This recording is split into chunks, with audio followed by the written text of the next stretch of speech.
My favorite subject, this is called the BI triangle. And for those of you who've ever seen the E, S, B, and the I, E stands for employee, S stands for self-employed or small business. B stands for big business, and I stands for an investor. So to be a B or an I, you have to have what's called the BI triangle. And the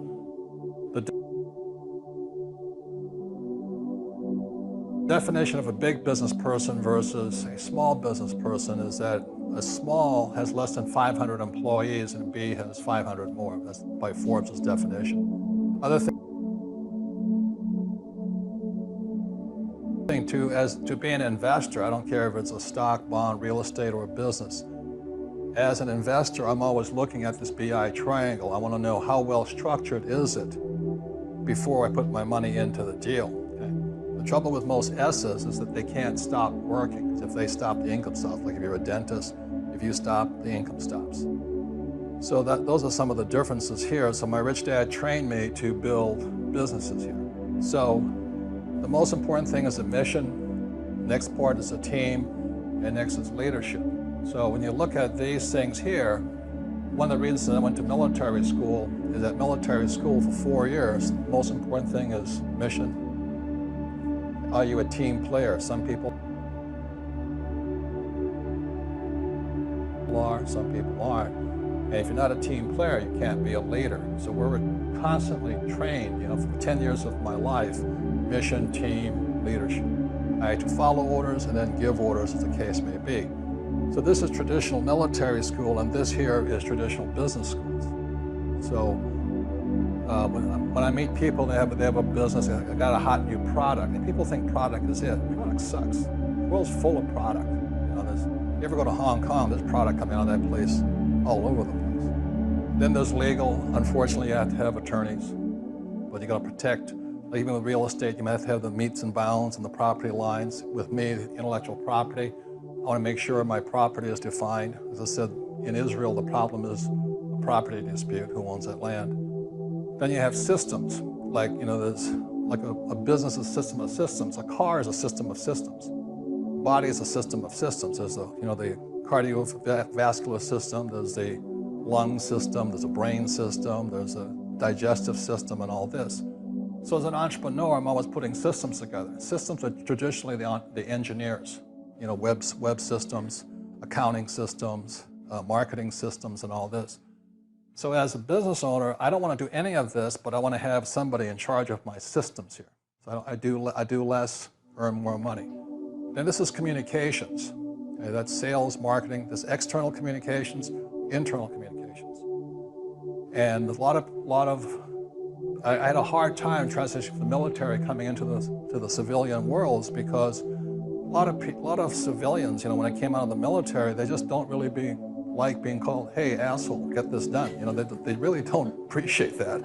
And then the reason I went to Xerox when I got out of the military was learn how to sell communications. And then the reason most people cannot sell, they haven't been trained to do it, but also the fear of rejection. And the last is cash flow. If a person mismanages their cash flow, I don't care how much money you have. I mean, we all know people have a lot of money, but they're broke at the end of the month. So this is called the bottom line, okay, in business.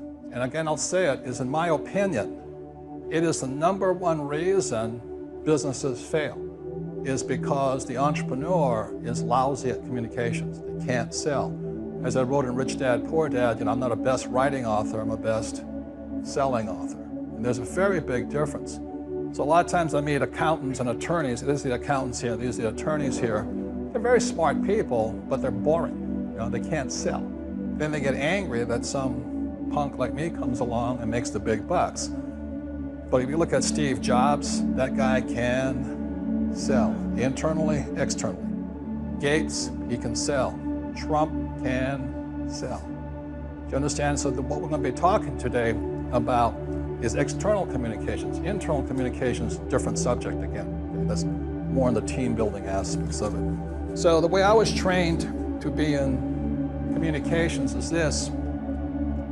There's three aspects of it. One is PR. PR is public relations. Okay?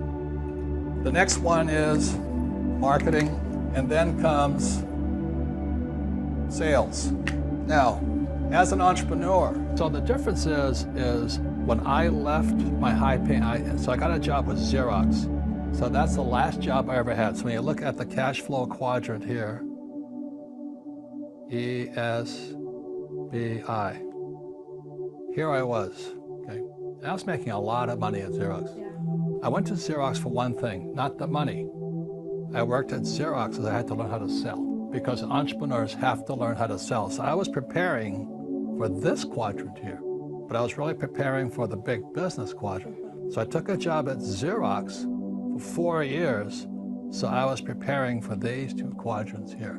So when I talk to young people like you're here in social media, you're learning the same thing I was learning at Xerox. Technology was very smart. So the lesson to young people is don't take a job for the money, take a job for what you're learning. You know, and the harder, it was really hard because I didn't like, I'm actually a very shy person. So learning how to sell was the hardest thing I could do. But if I hadn't spent 4 years learning how to sell, I never made it here, I never made it here. So every job is not so much for the high-paying job with job security. For not everybody, you know, most people should have job security because they're not designed to be entrepreneurs. But if you're going to be an entrepreneur, then you better take this job and say, well, which way am I going to go? So I knew my job at Xerox was to go here and here and here, not stay here. And I actually make so much money over here that I don't need job security. So really that's the lesson. When you look at a job, you look at what can I learn more than how much can I make. And I think that's the biggest challenge. And if you look for a job where you can learn a lot, the harder the job, the better it is. And the sad thing today is there's guys my age, old guys, who should be retired, but they can't afford to retire. So they're going back looking for a job. Last night I was talking to this Vietnamese guy. He lost his job with a telecom company. He was a computer programmer.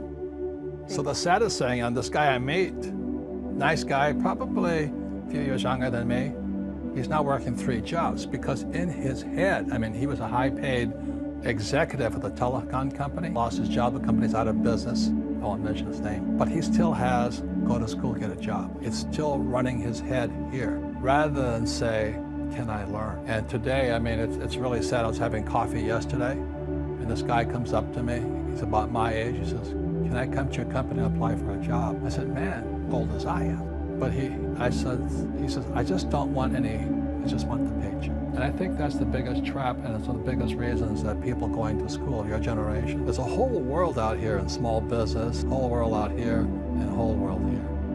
So when I got out of the Marine Corps, this is where I knew I was going. I got a job with Xerox where I could learn to be an entrepreneur, but I was also taking investment classes to buy real estate. And where do I make most of my money today? Real estate, not at my job. And the trouble with that is you have to have a license. And so the reason I went into sales, and my poor dad went nuts, he says, what are you doing at Xerox? I said, I'm learning how to sell. You're a salesman. Salesmen are crooks. That was my poor dad. And it was my rich dad that says, you better learn how to sell. And I said, why is that? He says, if you can sell, you'll always have plenty of income. So it's your skill set to make you rich, not your job. So I took a job with Xerox. I didn't get paid for about 2 years. It was really hard. But once I caught on, I took a lot of sales training courses, and I kept learning where the other guys didn't. And so once I could sell a lot, I was 600% of my budget at Xerox. My best friend was 800%. And today we're both entrepreneurs because we own businesses and we own real estate. We had our job at Xerox preparing us for here. So that's what I recommend to young people, take a job, but what are you learning more than how much you're earning? Every time I have somebody come in, I want more money. Again, I'll say this much here is, how do you increase income? And you gotta sell. Sales equals income. And if you don't have income, it's because you can't sell. It's just that directly. So there's 2 things I'll just say. Is my best friend and I, we became best friends at Xerox. He was #1 in office products, and I was #1 in copiers. And this was a secret to our success. We outworked the other guys. But a big mistake that people make is they say these words here. Sales and marketing. I am very shy. Very, very shy. I came back from Vietnam, and I could kill people, but I couldn't talk to people. gotta sell. You know, sales equals income. Well, the other guys were sitting at a coffee shop drinking coffee, complaining about the economy, bitching about the boss, you know. My friend Larry and I hit the road running. The real thing that I was trained as, the way it really goes is first it goes PR. It's really a philosophy of love.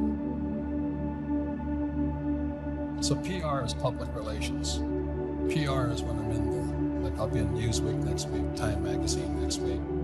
I fly to New York on Tuesday to do a television show with web broadcast with Steve Forbes. I'm coming out with a book with Donald Trump and things like that. It's all PR stuff. Marketing is kind of the spreadsheet between, you know, marketing plans, testing and all that. It's like an accounting spreadsheet. And then there's a sale. So when times get really, really tough, what's the first thing that most businesses cut back on? PRs, marketing, so they have no sales. So I went and I spent 4 years learning how to sell. The reason I recommend network marketing is if you can't sell, you can't do the rest of the stuff. So I spent 4 years here. I found that I suck. So for me to become successful in sales, when I worked for Xerox, I was making about 4 sales calls a day. I'd dial for an appointment, and I'd go in, they'd say no, and I'd eat lunch. I'd go back in, they'd say no, we'd eat lunch. I'd go in and say no, we'd eat lunch. I gained 40 pounds. And I talked to my rich dad. I said, why am I failing at sales? He says, because you're not failing enough. He says, if you want to be successful in life, you have to step up your failure rate. So at night, I would leave the Xerox office about 6, and I'd go across town to a nonprofit, and I'd dial for dollars. And I wanted to get 30 no's a night as fast as I could. And the more I failed, the more my sales went up. So the reason most people are not successful is because they haven't failed enough. It is the #1 skill of an entrepreneur. If you can't sell, you suck. You know? And one day I said to when I decided to follow my rich dad's footsteps, I just said to him, I want to be an entrepreneur. He says, you got one problem. I said, what's that? I said, you're shy. I said, what's wrong with being shy? He says, you got to sell. You got to handle rejection. #1 skill. Can you handle rejection? Answer is no, I couldn't handle it. So I said, I still want to learn how to sell. So this is in 1973, I was 25 years old. And my rich dad said, how's your love life? I said, it sucks. You know, if you're a PhD, it means nothing. Nothing. If you have no job. I know that because that was my dad. So for those of you in network marketing, join it. Not in it, join it. Stay with it for 5 years. The best education you can get.